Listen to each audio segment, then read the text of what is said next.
Señoras y señores, aquí estamos de regreso en el pique de Salud a través de Tiva TV. Gracias por estar con nosotros en esta primera parte del programa. El licenciado Leo Díaz Urbina, candidato a la alcaldía de San Juan por el PNP. Bueno, ¿qué es de la vida de Ricardo Rosselló, el presidente de su partido? Se plantea por algunos sectores que prácticamente está invisible en la discusión pública en estos últimos tiempos. Bueno, pues hoy aparece en la primera plana del periódico El Nuevo Día detallando su propuesta con relación a la Autoridad de Energía Eléctrica, un plan detallado, específico, como son las propuestas del doctor Ricardo Rosselló. Esa es la respuesta a la ausencia que había en estos últimos días de la presencia del doctor Ricardo Rosselló, porque no solamente estuvo en El Nuevo Día, hoy estuvo en cuanto medio habido y por haber en el día de hoy. Interesante, porque tu pregunta plantea primero que no está y después está en muchos sitios. Lo cierto es que Ricardo Rosselló no se ha detenido, lleva 3 años y medio trabajando en todo Puerto Rico, buscando las mejores alternativas para preparar el plan para Puerto Rico y se sigue detallando toda su propuesta. Y le pregunto esto basado de que el PNP también ha estado planteando una ausencia del doctor David Bernier. Bueno, David Bernier yo sé que estuvo de vacaciones en España, eso sí me enteré. O sea, que están de vacaciones. Bueno, David Bernier, Ricardo Rosselló ha estado trabajando. En este momento histórico en el que estamos viviendo, donde prácticamente viene una Junta de Control Fiscal a gobernar el país, ¿usted entiende que hay espacio para un periodo de vacaciones?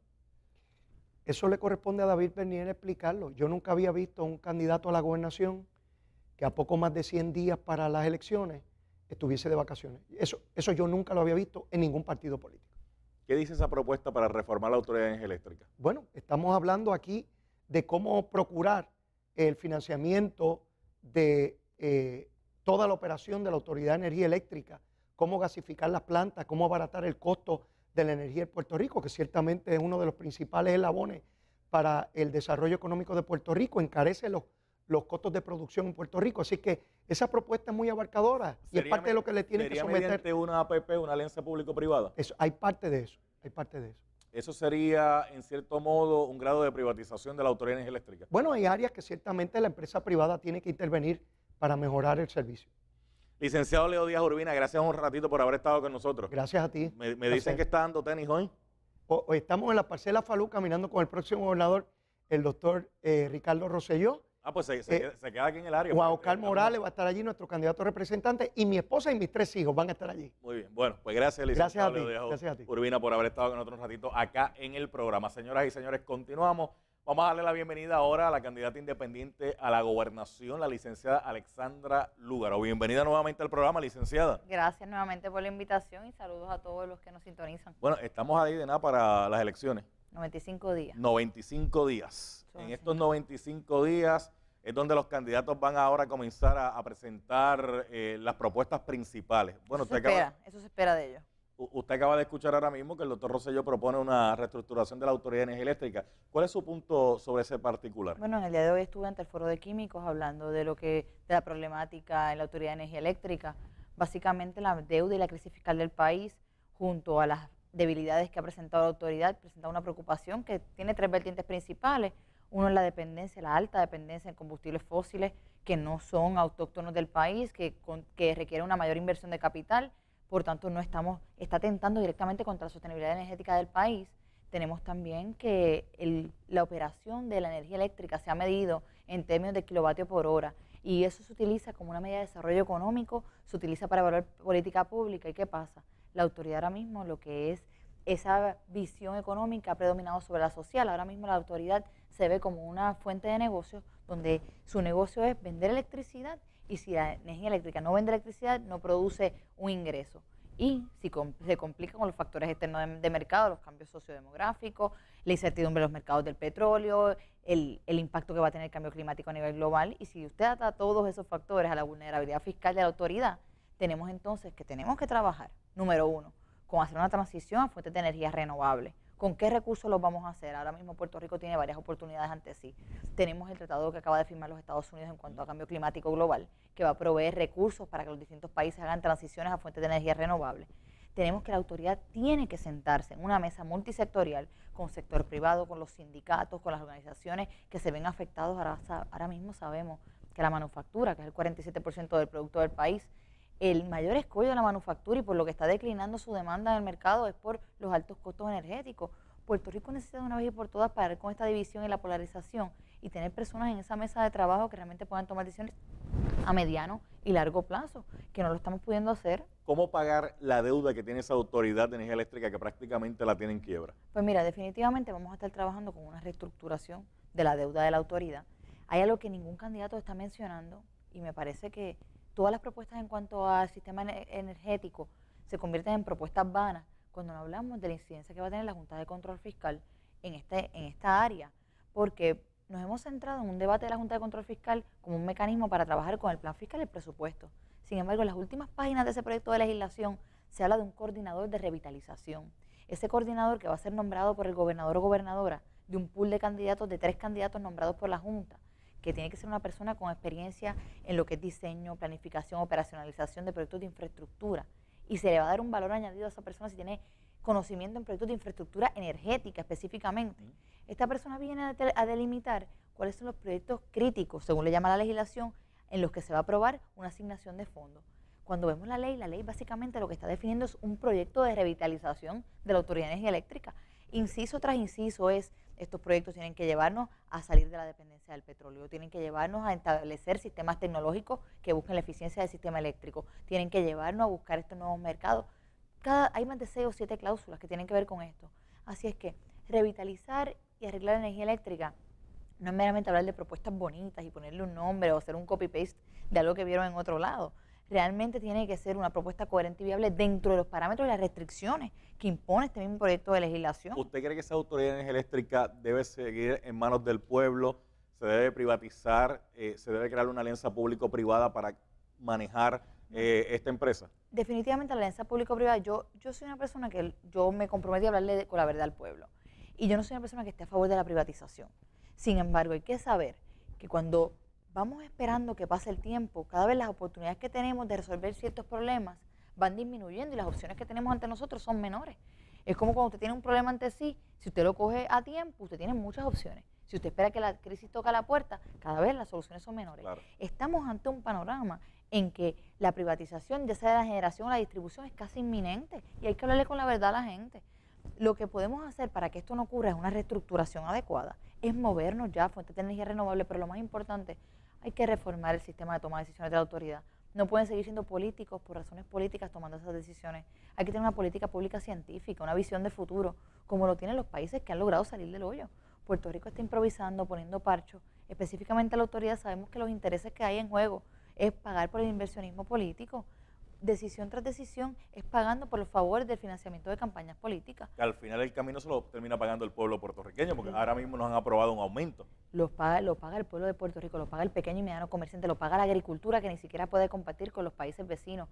Yo creo que es momento de que pensemos que ese inversionismo nos ha costado tan caro.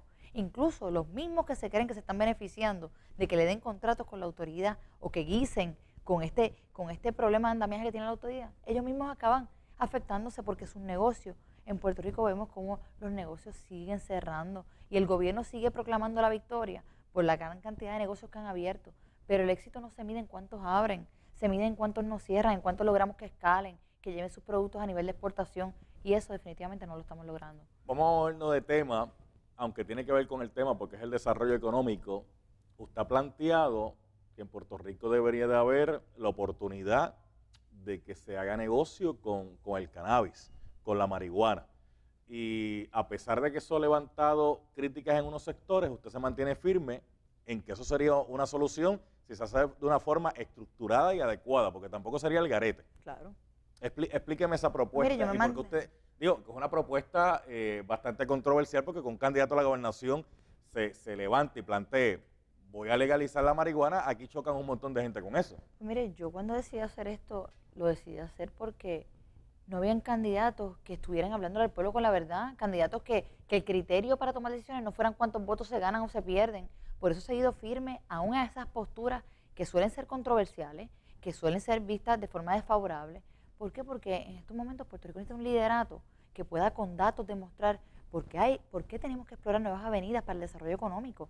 Y en el tema del cannabis y sus derivados, si lo vemos desde el punto de vista económico, social y salubrista, es la mejor opción para el país. En términos de liquidez, produciría unas rentas de forma inmediata, a corto plazo, que son muy raras los proyectos en los que uno puede percibir rentas a corto plazo. Tenemos ya unas ventajas naturales, sol, lluvia, tierra fértil, y además de eso tenemos los recursos. La Universidad de Puerto Rico se podría incorporar en esta área, podría trabajar con sectores como la innovación, la investigación y la tecnología en el área del cannabis y sus derivados. En el sector económico tenemos estados como Colorado, que dedican del 28% del impuesto sobre el cannabis, dedican un 15% a la educación. Con eso han catapultado la educación de Colorado a la mejor educación en los Estados Unidos. Lo que pasa es que hay unos pros y unos contras, por ejemplo, porque mire, si comparamos la marihuana con el alcohol, hubo un tiempo donde el alcohol era ilegal y habían unas muertes basadas en quién controla el punto de venta del alcohol ilegal.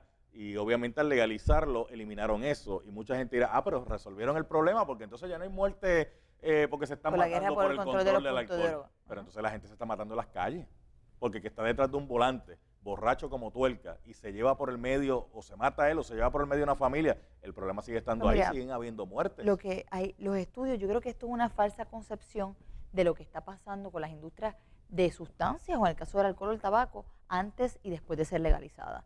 Yo próximamente voy a estar trabajando un documental donde voy a traer peritos a hablar del tema de otros países para que las personas lo vean desde el punto de vista de la información, un acercamiento práctico a los datos en el punto de vista económico, salubrista, de las 3.000 condiciones y enfermedades que pueden ser tratadas a través del cannabis y sus derivados, cómo podríamos reenfocar la industria turística, cómo podríamos fortalecer la industria agrícola con un cultivo de alto rendimiento sobre la inversión. Y en el área de los accidentes, pues mire, primero que se ha demostrado que el consumo no aumenta con la legalización.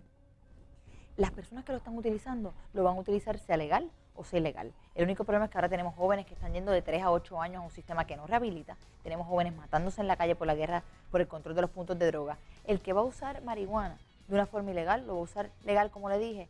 Y si lo enfocamos desde un enfoque salubrista, no desde el enfoque de la criminalización, es como el alcohol, como usted dice.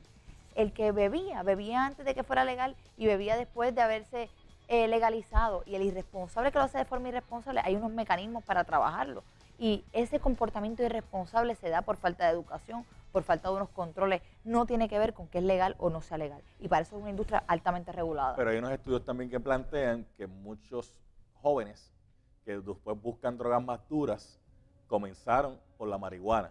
Antes de la marihuana comenzaron por el alcohol. Se han establecido como gateway drugs y hay mucho cuestionamiento reciente sobre estos estudios. Yo creo que tenemos que hacer un acercamiento a estos datos y volvemos.